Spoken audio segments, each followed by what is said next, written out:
The Nairi residence is a fortress on the outside. So it's a response actually largely to the context, which is the Jarkabande forest which is surrounding it. So there are a lot of snakes, creepy crawlies around. So the client's big concern was, how do you keep them out?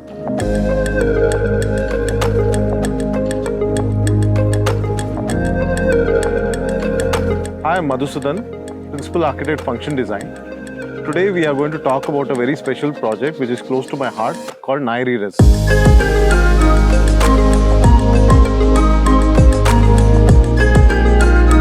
The house is located on a 3,500 square feet trapezoidal site with a total built-up area of 5,000 square feet. It's 4 bedrooms and with 2 car parking. It's a basement ground plus 1.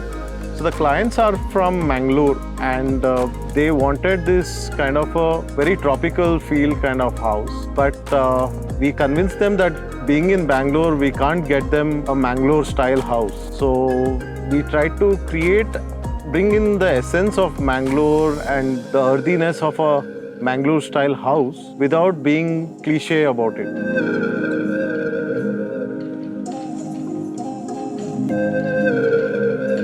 Since they have a teenage daughter and also the elderly parents, we wanted to make sure that the house and the spaces in the house stays connected for all the members in the families. The site slopes from the southeastern corner going to the northeastern corner like this. So it has played a critical role in our design strategy, where what we have done is that since this is the lowest point, the northeastern corner, we have tucked in the car parking in that corner, and we have superimposed the living room and the terrace garden on top. So the living room and terrace garden overlook the wooded forest. What we have tried to do is try to orient all the views facing this wooded forest area, so where the entire house sort of overlooks into.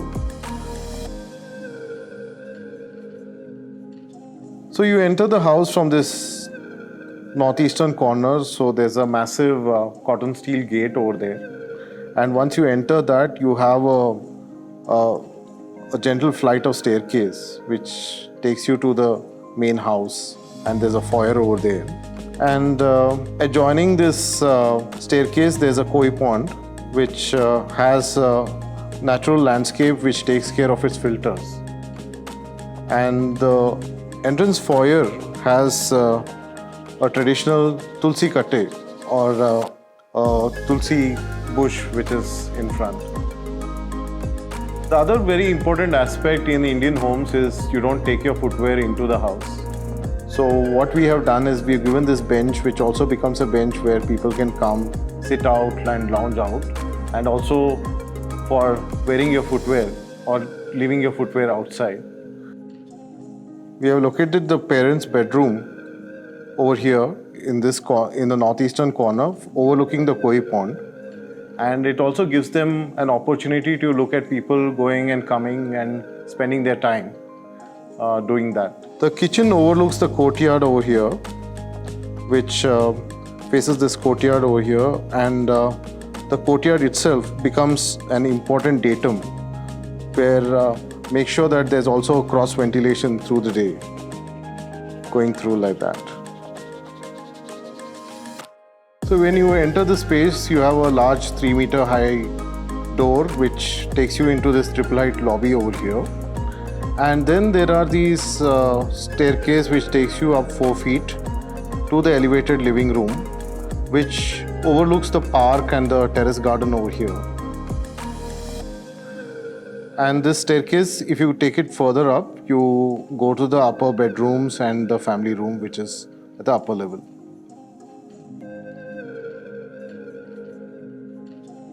This is the daughter's bedroom.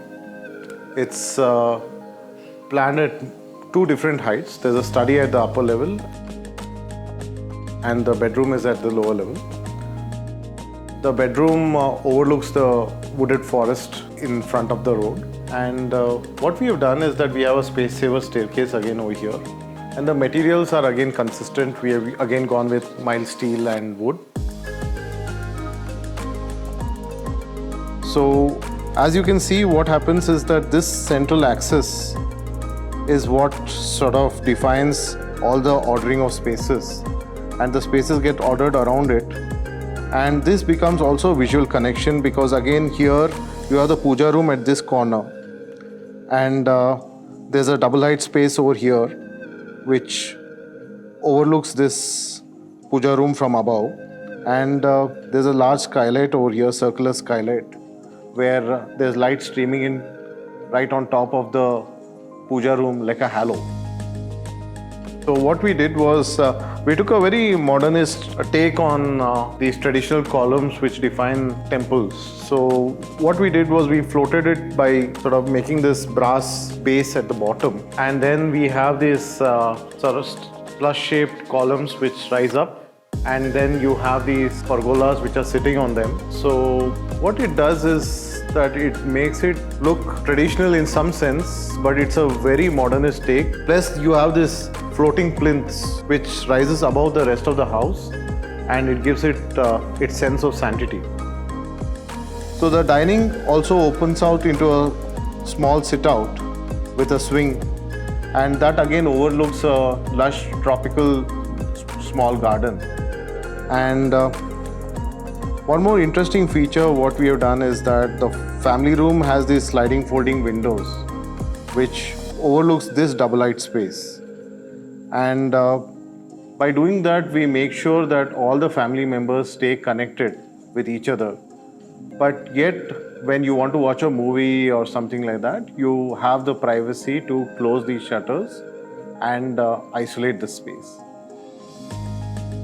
One of the very prominent features is the central curved roof, which forms a very important element through the house. And this roof also holds the staircase which is suspended from above. So one of the very important aspects is that we do feel that houses are not showpieces. They need to be lived, they need to be enjoyed.